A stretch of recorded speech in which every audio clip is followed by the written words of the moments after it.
Pilgrims यानी कि हुज्जाज जिन्होंने मैसाचुसेट्स में प्लाईमाउथ कॉलोनी कायम की, अब कुछ वजूहात थी जिनकी वजह से हुज्जाज ने अमेरिका का सफ़र किया।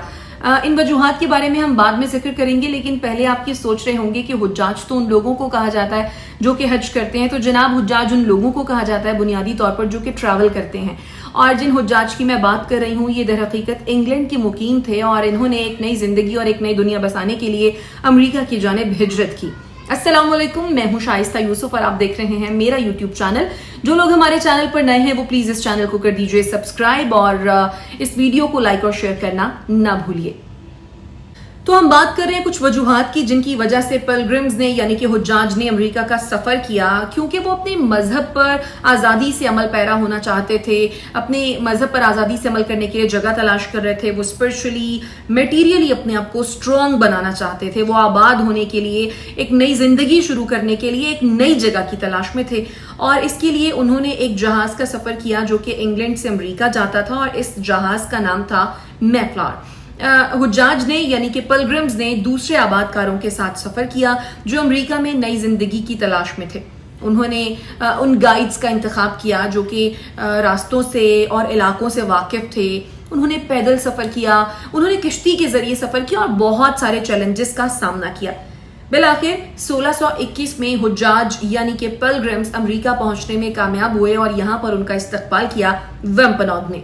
वेम्पनॉग एक मकामी कबीला था जिन्होंने उन्हें ना सिर्फ खुशामदीद कहा बल्कि वेम्पनॉग ने उन्हें नई जमीन के मुताबिक खुद को अडेप्ट करने में बहुत हेल्प आउट किया, उन्हें काश्तकारी के नए तरीके सिखाए, जिसके बाद हुज्जाज ने अपनी पहली फसल कामयाबी के साथ काश्त की। अपनी पहली फसल कामयाबी से काश्त करने के बाद पिलग्रिम्स ने एक जश्न मनाया जिसे थैंक्स गिविंग कहा जाता है। हुज्जाज कराम के लिए या पिलग्रिम्स के लिए वेम्पनॉग की मेहरबानी और सखावत के लिए उनका शुक्रिया अदा करने का ये बेहतरीन वक्त था, क्योंकि वेम्पनॉग ने पिलग्रिम्स को एक नई दुनिया में अपना एक जो इसे कहते हैं पहला साल वो जिंदा रहने में बहुत ज्यादा मदद की थी और पिलग्रिम्स इस बात का शुक्रिया अदा करना चाहते थे।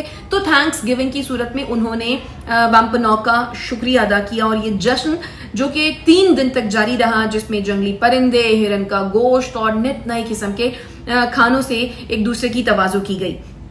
ये जश्न दोस्ती और शुक्रगुजारी के लिए मनाया गया और इस जश्न ने पिलग्रिम्स और वेम्पनॉग के दरमियान देरीना ताल्लुकात का एक आगाज किया। ये तारीखी वाकया अमरीकी सकाफत का एक अहम हिस्सा बन चुका है और आज भी यौम तशक्कुर के तौर पर मनाया जाता है। पिलग्रिम्स और वेम्पनॉग की कहानी बुनियादी तौर पर नाज़रीन हमें सिखाती है कि मजबूत बरादरियों की तामीर और मुस्बत ताल्लुकात को फरोग देने के लिए शुक्रिया अदा करना कितना ज़रूरी है।